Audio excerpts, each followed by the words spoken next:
Kami ingin mengangkat kembali situs peradaban Kerajaan Medang Kamolan yang notabene hilang di Kabupaten Grobogan. Joglo ini merupakan salah satu rumah adat Jawa yang punya kasta tertinggi di sosial masyarakat kita. Lihat dari segi bangunannya, di Joglo ini kan sepertinya agak kebali-balian. Apa hubungannya?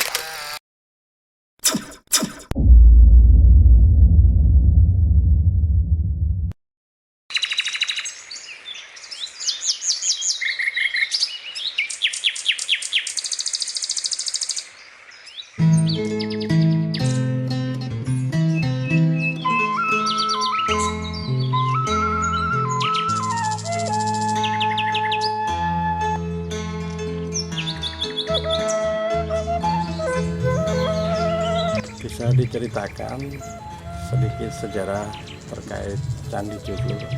Oh ya, ya inilah Candi Joglo, di mana Candi Joglo ini merupakan salah satu rumah budaya di Kabupaten Grobogan. Di mana Candi Joglo ini dulunya tidak hanya satu ya, artinya tidak hanya di sini, tapi menyebar di seluruh peradaban budaya di Kabupaten Grobogan khususnya.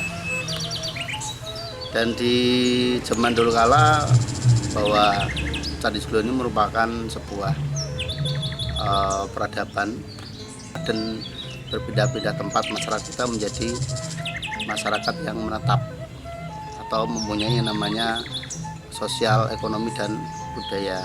Tempatnya namanya adalah rumah-rumah adat Jawa Joglo. Dan Joglo ini pun juga tidak hanya digunakan sebagai tempat tinggal, tapi juga menjadi kedaton Kerajaan Medang Kamolan.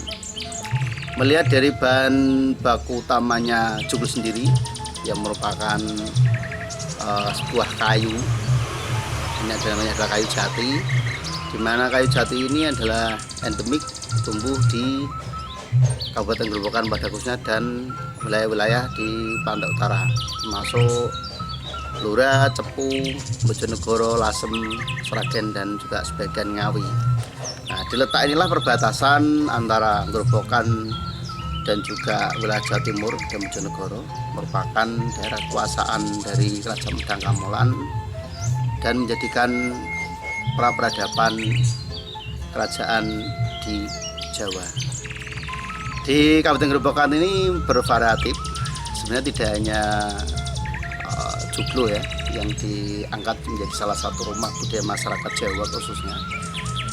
Joglo ini merupakan salah satu rumah adat Jawa yang punya kasta tertinggi di sosial masyarakat kita. Nah, ternyata masyarakat kita tidak hanya Joglo yang dipakai untuk kehidupan sehari-hari, tapi di lingkungan masyarakat kita banyak sekali bentuk-bentuk jenis rumah adat Jawa di mana menentukan yang namanya strata atau derajat pangkatnya di sosial masyarakat kita. Salah satunya di kasta bawah itu ada namanya rumah gubuk. Nah, rumah gubuk ini mungkin bisa dilihat seperti rumah-rumah gubuk pada umumnya, biasanya dipakai oleh rakyat jelata yang mempunyai kondisi ekonomi sosial masyarakat yang paling rendah. Yang kedua ada rumah bentuk belondoran. Nah, belondoran ini rumah masyarakat di lingkungan kita yang notabene mungkin seorang petani atau mungkin masyarakat yang pekerja kasar lah, atau mungkin buruh-buruh umum ya, yang saat ini mungkin sudah sangat jarang sekali di lingkungan kita karena maraknya berbagai macam rumah-rumah elit dan sebagainya. Terus ada lagi bentuk rumah adat Jawa namanya Bokok Lulang. Nah, Bokok Lulang ini menjadi salah satu rumah adat Jawa yang umum dan lazim dipakai karena satu, berbahan baku yang sangat ringan, tidak butuh banyak bahan kayu, dan masyarakat kita menjadi ekonomi sosial masyarakat umum lah. Terus naik lagi di kasta atasnya yaitu bentuk limas. Nah, bentuk limas ini biasanya dipakai tokoh-tokoh masyarakat yang punya jabatan. Kalau di strata sekarang mungkin bisa dikatakan sebagai Pak Kadus atau mungkin sederajatnya, karena di atas itu lagi ada lagi joglo yang berbentuk sinom. Nah, joglo bentuk sinom ini mulai dengan ukuran tiangnya dari ukuran 14 cm. Terus ada juga joglo panengah itu ukuran sekitar 16 cm. Ada juga joglo dengan bentuk seperti yang kita di sini. Ini joglo yang kasar tertinggi, mulai dari tiang ukuran 18 dan sampai di joglo kedaton kerajaan itu menggunakan ukuran 25 sampai 40 ukuran soko gurunya. Di rumah adat Jawa tidak hanya joglo sekali lagi, tapi berbagai macam bentuk. Itu menandakan strata, kasta, ekonomi, sosial, dan budaya masyarakat Jawa khususnya. Dilihat dari segi bangunannya, di joglo ini kan sepertinya agak kebali-balian. Apa hubungannya dengan nuansa Bali? Oh ya, perlu kami sampaikan juga, kok unik nih di Kabupaten Grobogan kok ada salah satu rumah budaya, rumah adat budaya Candi Joglo dengan nuansa Bali. Perlu kita sampaikan juga bahwa di Kerajaan Medang Kamolan yang letaknya ada di desa Banjarjo, Kecamatan Gabus, Grobogan, atau sebelah timur dari kota, itu kurang lebih sekitar 40 km. Dan juga ada objek wisata Blutukuwu juga di situ yang menarik wisatawan sampai mancanegara. Kerajaan Medang Kamolan ini mempunyai kultur spiritual Jawa Hindu kuno. Dengan konteks budaya Jawa Hindu kunonya ini tentu tidak akan beda jauh dengan peradaban setelahnya, termasuk ada Kerajaan Kediri, ada Singosari, ada juga Mataram Hindu kuno, terus juga ada Mataram baru, termasuk Bali ini bagian dari Kerajaan Majapahit yang notabene mereka semua kakek buyutnya dari daerah Grobogan.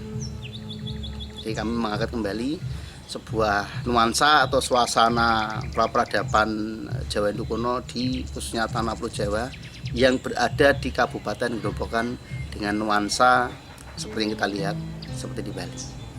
Kalau tujuan secara umum dan tujuan secara khusus untuk diciptakannya Candi Joglo, nah, tujuan kami secara umum menggugah kesadaran berbudaya khususnya masyarakat kita, bahwa untuk warga Grobogan sendiri yang notabene kultur masyarakatnya ekonomi secara umum ya, mungkin budaya di sini nggak begitu kelihatan seperti budaya-budaya di daerah lain.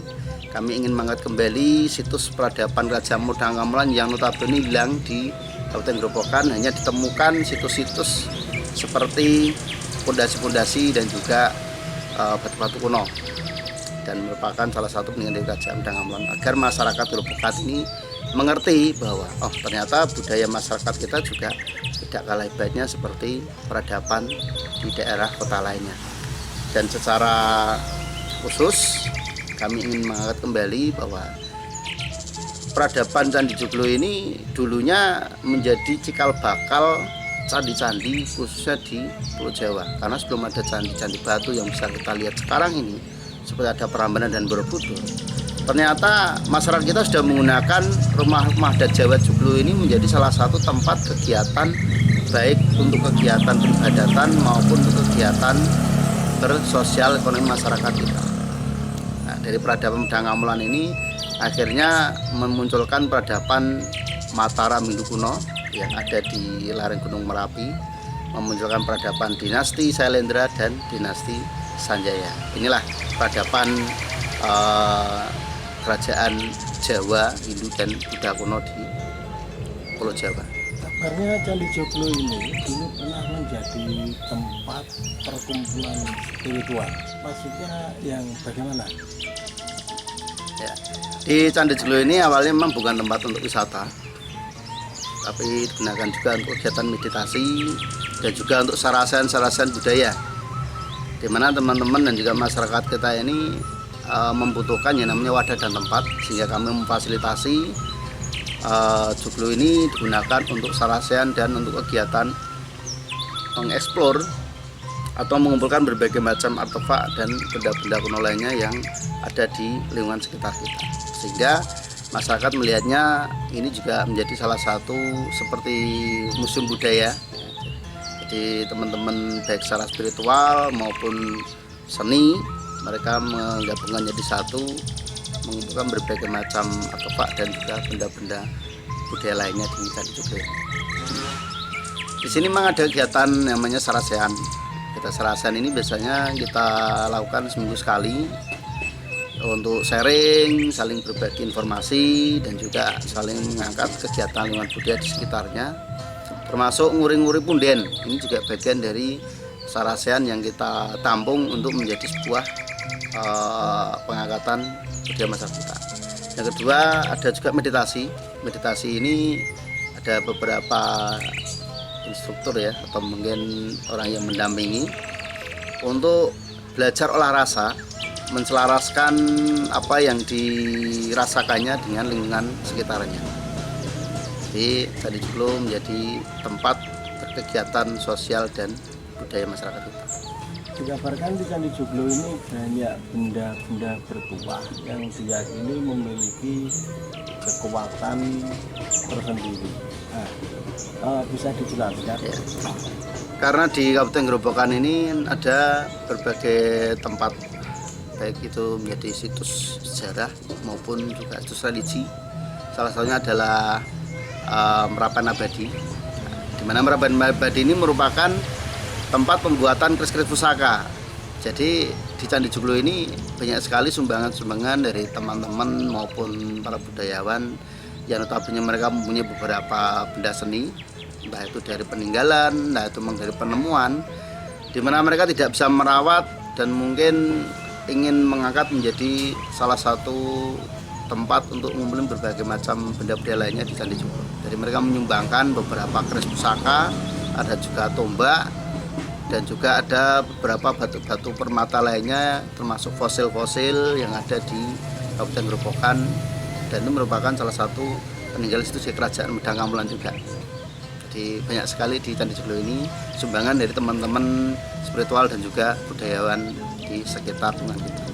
Oh ya, jadi Linggayoni ini memang menjadi salah satu benda budaya kita, termasuk benda budaya utama. Karena Linggayoni ini dari zaman dahulu kala digunakan sebagai simbol spirit masyarakat khususnya Jawa, dan juga beberapa lumpang dan juga alu sebagai simbol juga masyarakat kita digunakan untuk berkehidupan, baik untuk pangan dan juga untuk kebutuhan sehari-hari.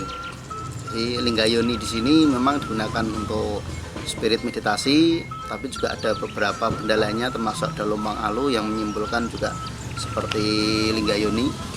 Ini sebagai edukasi bahwa masyarakat kita tidak lepas dari beberapa benda-benda budaya kuno lainnya. Banyak sekali sudut pandang dari teman-teman spiritual dan juga teman-teman budaya juga. Mereka banyak menemukan yang namanya beberapa pengalaman pribadi ya, bisa dikatakan sebagai keanehan atau mungkin juga sebuah mukjizat juga.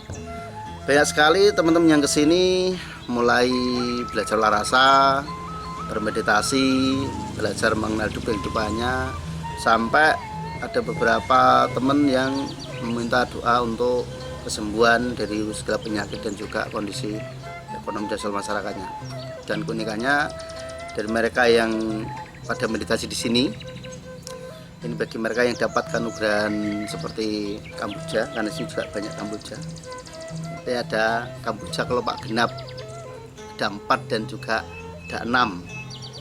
Ini menjadi sebuah keunikan tersendiri di Joglo. Setiap kali mereka bermain di sini mendapat semacam souvenir atau kenangan dari alam. Dan saya dari apa yang dia lakukan di sini, kami bersyukur bisa membantu dari spirit untuk masyarakat yang